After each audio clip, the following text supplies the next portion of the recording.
Today I'm joined by Rodney Bartgis, the State Director for the Nature Conservancy in West Virginia, to talk about the outdoors and what's being done to ensure the places that need protected are in fact protected. Rodney, thank you for joining us today. Appreciate being here. The Nature Conservancy's mission, I'm going to read this, is to, quote, preserve the plants and animals and natural communities to represent the natural diversity of life on Earth by protecting the lands and waters in which they occur. That's a lot to say. Yeah. How well is that mission being carried out here in West Virginia? We are making progress. Some of the most iconic and important natural areas in West Virginia have been conserved. Places like here on Dolly Sods, where we're sitting today, the New River Gorge. There is a lot that remains to be done, as well as trying to think about how we can assure that a lot of the benefits that those places and other natural areas provide people, how those benefits continue to exist for all of us. Here at Dolly Sods, where we're at today, Bear Rocks Preserve is one of your most well-known probably projects. What tell our viewers and our readers just what do you do at Bear Rocks that makes it, what about Bear Rocks is significant? Well, Bear Rocks is probably one of the most well-known places in West Virginia. People will certainly know Dolly Sods. Bear Rocks is the beautiful outcropping at the north end of the Dolly Sods Plateau. It's covered with heaths, blueberries and huckleberries that have probably been here for thousands of years. Cranberry bogs, which support many northern species that are at the southern limit of the range here. And the spruce forest and the other forest around Bear Rocks, as well as the cliffs themselves, support a variety of plants and animals that are found only in the southern mountains. When you come up here to Dolly Sods, do you ever think, as I was preparing for this, was thinking, it's roughly been about 100 years ago that fire just ravaged this entire plateau that we so enjoy here at Dolly Sods. How remarkable is it with the comeback that's been able to take place here at Dolly Sods overall? Some of the ecosystems up here, the cranberry glades, the heathlands, survived and have recovered from both the impacts of logging 100 years ago and from the fires, as well as the artillery training back during World War II. Yes, you always have to watch for unexploded ordnance around here, huh? They've recovered remarkably well. Now, some ecosystems, such as the spruce forest, which take hundreds, if not thousands of years to fully develop, are definitely needing the help of human hands to really recover and be the type of functioning ecosystem that they've been in the past. Okay. We talked a little bit about the Nature Conservancy, your overall work in West Virginia. I believe right now you currently have about 120,000 acres of land that you preserve in the state.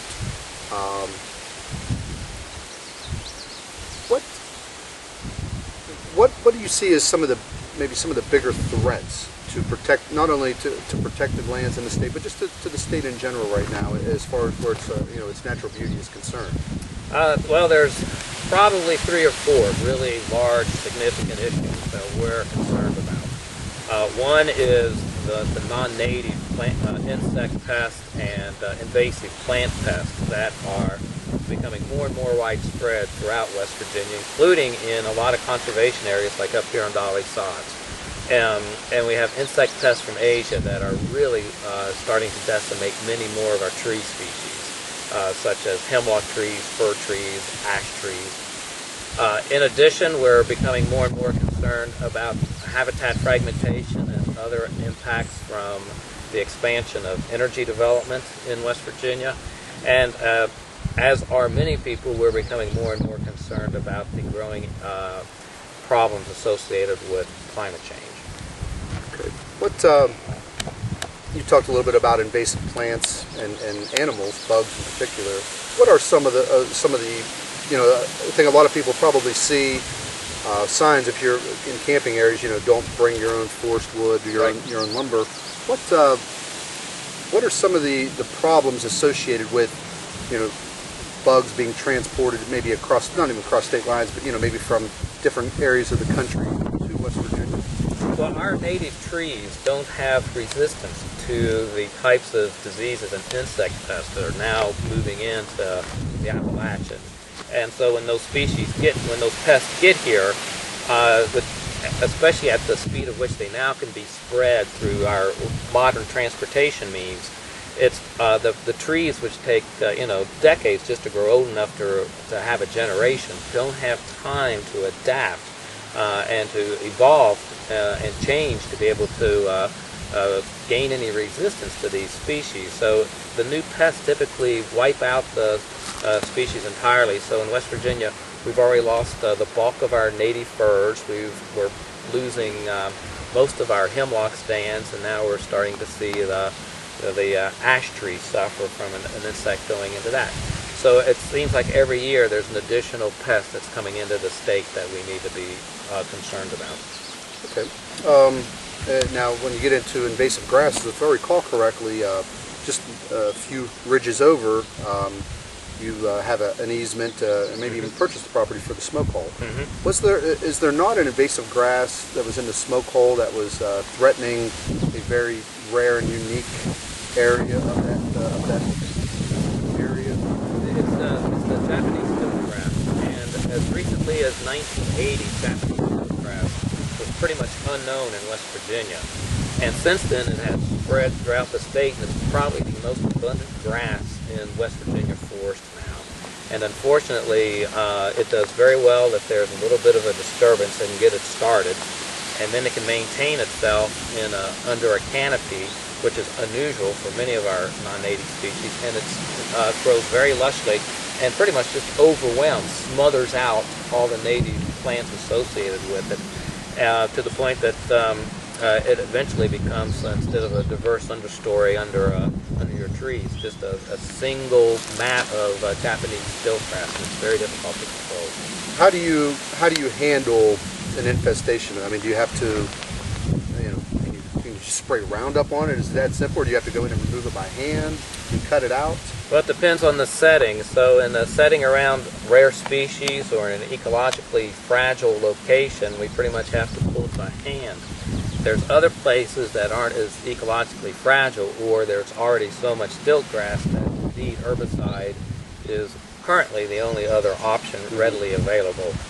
For those sorts of things, like once a species becomes that bad as an invasive, we try to target where we're going to control it, and the real hope is that some biological control, something will be found in its native range that controls its number, and we'll be able to bring that here to control it. When you do have to go in and work by hand, I assume you have volunteers that help, and staff, that helps. What is the how committed is the group that works with the Nature Conservancy to preserving just the natural beauty of West Virginia? Well, and your volunteers also, obviously. Well, we're very lucky. We have about 1 million members in the organization. We have about 4,000 members here in West Virginia. And between our supporters here in West Virginia and surrounding states, we're able to do our best to try to stay on top of some of these problems. There's some preserves where we have volunteers that have literally been weeding the invasives there for a decade now, and making slow but steady progress. And without the support of either those volunteers or members providing us with financial support to hire summer crews, it would be very difficult to keep many of our nice natural areas in the condition that we and all people that love the natural world would love to be able to enjoy it. About, I think it's maybe been about 5 years ago, I took part in a planting, a spruce planting, right down in the Canaan Valley.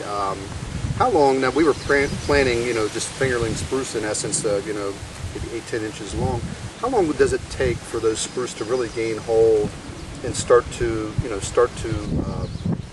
mature is not the right word, but start to grow and establish themselves in the forest? Well, it takes a few years before you start to see much growth sometimes, but in the right setting, we'll often start seeing substantial growth in just 2 to 3 years. Other settings, it might take 5-6 years.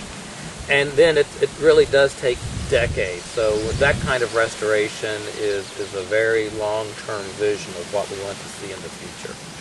Okay, let's, up in the northern panhandle, you guys do have some partnerships both with the Ohio River Basin Fish Habitat and the Ohio River Islands Wildlife Refuge. What do those projects entail? If you could just tell a little bit about what those projects are.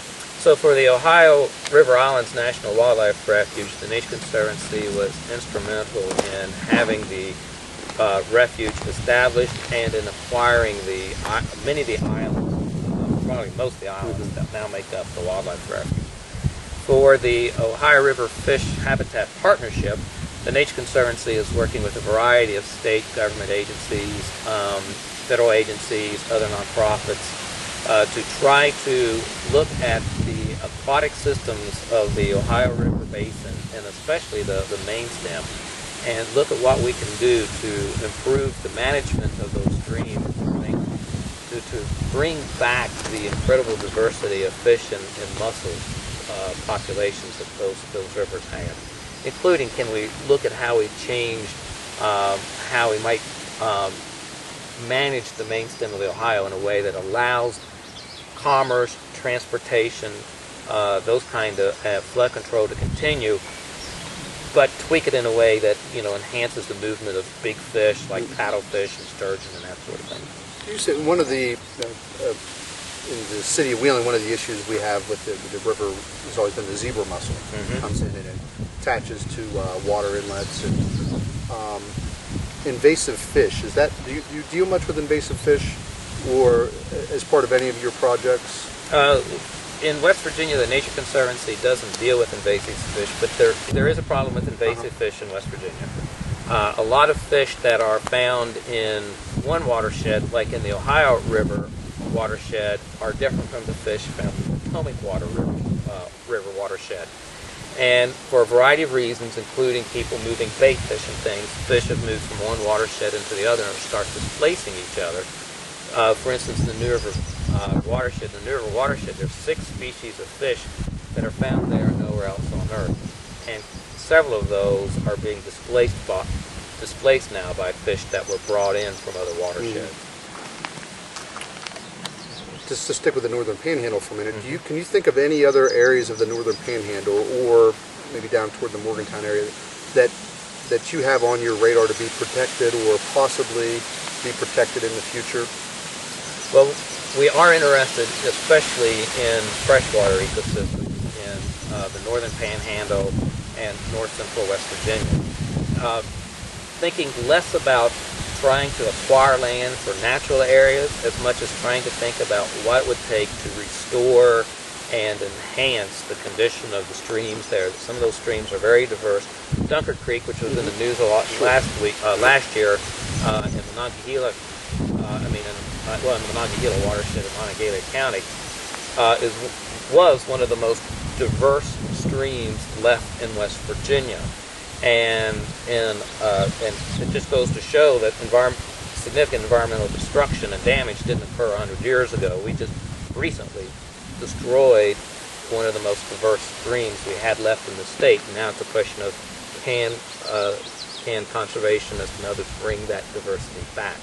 So looking at ways to enhance the diversity of the streams we have and maintain them.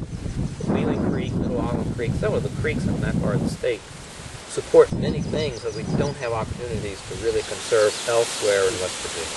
Such as, do you have any particulars there? Some of those streams support some of the best populations left, viable populations left for the hellbender, for instance, which is the largest salamander in eastern North America. It gets to be about that big. And the populations have declined throughout most of its range, but there are still reproducing populations in the Northern Panhandle and North Central West Virginia. Let's stick with areas that you'd like to preserve. Statewide, you have about a dozen preserves right now. What are 2 or 3 areas that you think need to be preserved that currently are not? Well, some of the areas that we'd really like to see either new land conservation especially happen in, and not just buying up the nature preserve type of model, but including acquiring conservation easements to help keep farmland, include parts of the Greenbrier Valley. There are many very, very significant cave systems in the Greenbrier Valley, most of which are not conserved, and there's a lot of organisms, including crayfish and other types of cave-dwelling species that are found only in Greenbrier valley caves and nowhere else on Earth. So that's one area that we'd like to see.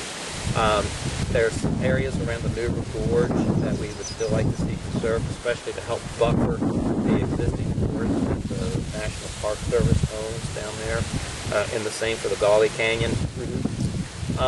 And then even in areas that people tend to think of as being well conserved, there's a lot of additional lands that are key to making sure that those places stay functional and viable, including places around Canaan Valley, even here in the Dolly Sods area, on Cheat Mountain, still in the Smoke Hole, and on Shenandoah and South Branch Mountains in the Eastern Panhandle. You just talked about a conservation easement, and last year we got the wonderful opportunity to take part in it was the Dyke family. That's when right. they gave the property around Cass, they gave an easement there that you know, for many people, what they'll realize is you know, that preserves the Cass Railroad, or at least that their easement through there.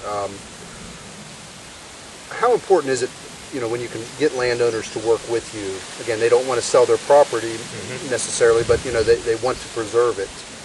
That goes right along with your mission, does it That's not? right. Yeah. There's a lot of value to working with landowners on conservation easements. So with conservation easements, the conservation groups like the Nature Conservancy will pick up certain rights to the property to make sure those conservation values will remain in perpetuity, such as we'll often pick up something like the development rights and the mineral rights. But the other rights remain with that landowner, that the right to farm the property, to use it for recreation, potentially to timber it, depending on the easement. Among the benefits are, for one thing, that means that we don't have to worry about totally managing every piece of property out there that's important. It's more of a partnership between us and the original landowner. Those properties also stay on the property tax rolls, so there's real value there to the county. And it really engages the landowners more in, and of course the generations of landowners that succeed them, in understanding and appreciating what's important about that property. Now, if that property were to be sold, the easement stays with... The easement, no matter how many times the property changes hands, the conservation easement stays with the property. Okay.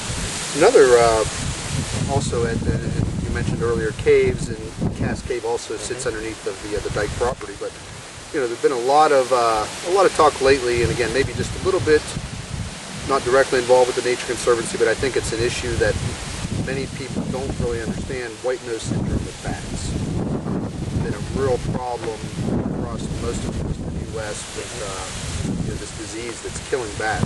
What importance? You know, most of us see bats and obviously think, you know, vampires and other nonsense, but you know, bats play a very important role in our ecosystem. How, you know, what is the threat with this disease as it rolls through now, and what it could do to our ecosystem? Well, bats are, you know, they are, like you say, out of mind most of the time, because they are nocturnal and they're out at night. But especially at night, they are a significant predator of insects. Matter of fact, our West Virginia bats almost exclusively are insect eaters, and so as they not only help keep control insect pest numbers down, but they even help regulate the numbers of species like moths that aren't necessarily pests.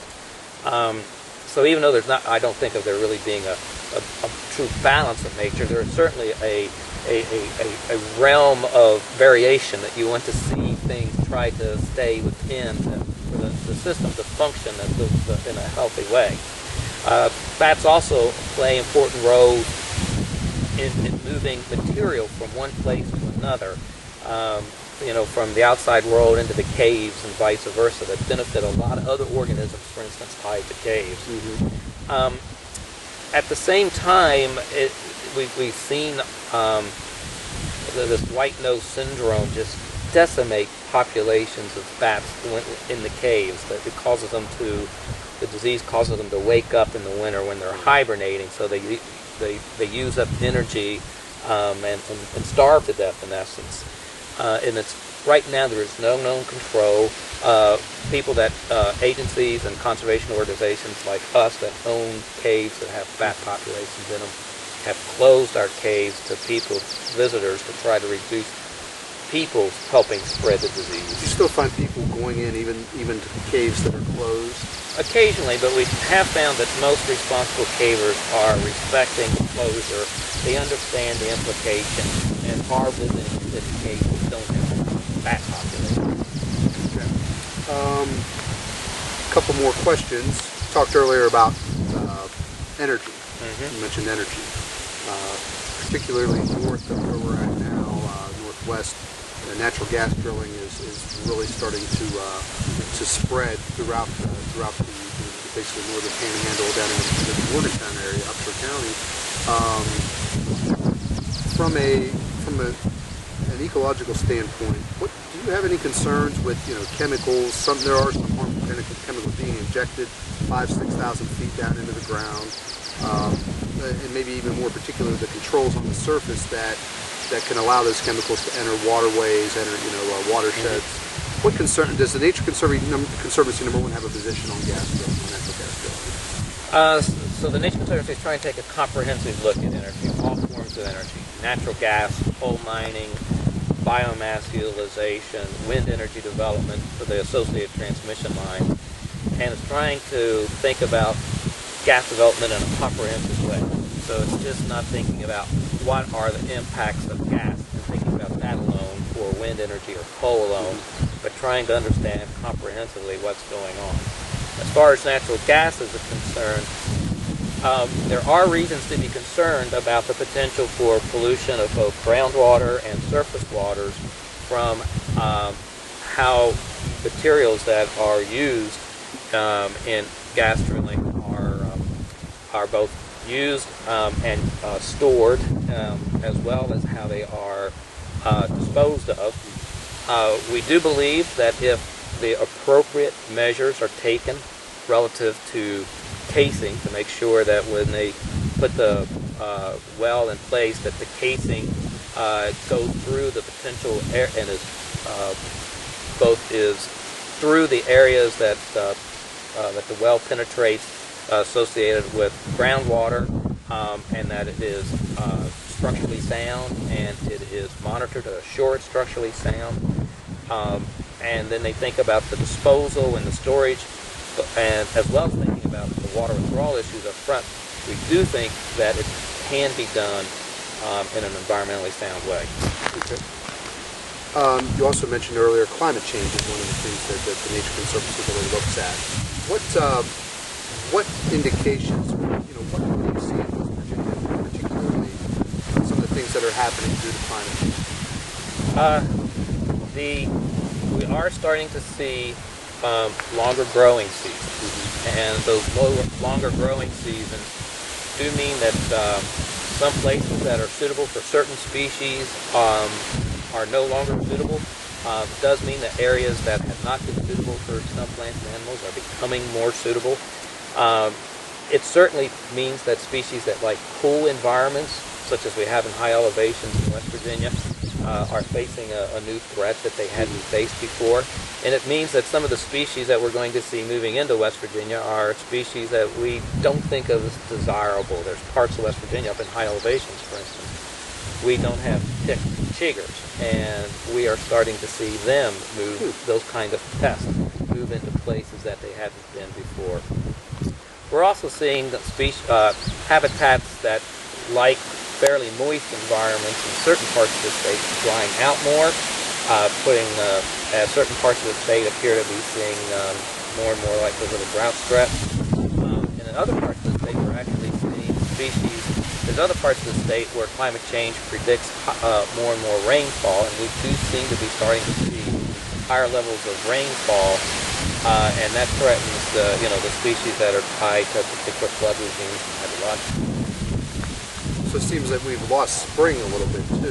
It seems like we go right from that, from the winter cold to almost the summer heat, which is particularly in the Panhandle, which is just an interesting. It's about the third year now we really haven't had a spring. So yeah, and it's hard to tease out because climate change is tied to so many other things. It's hard to tease out specific events like any one spring, but there is starting to be a repeating pattern that is otherwise becoming more and more difficult to explain outside of climate change.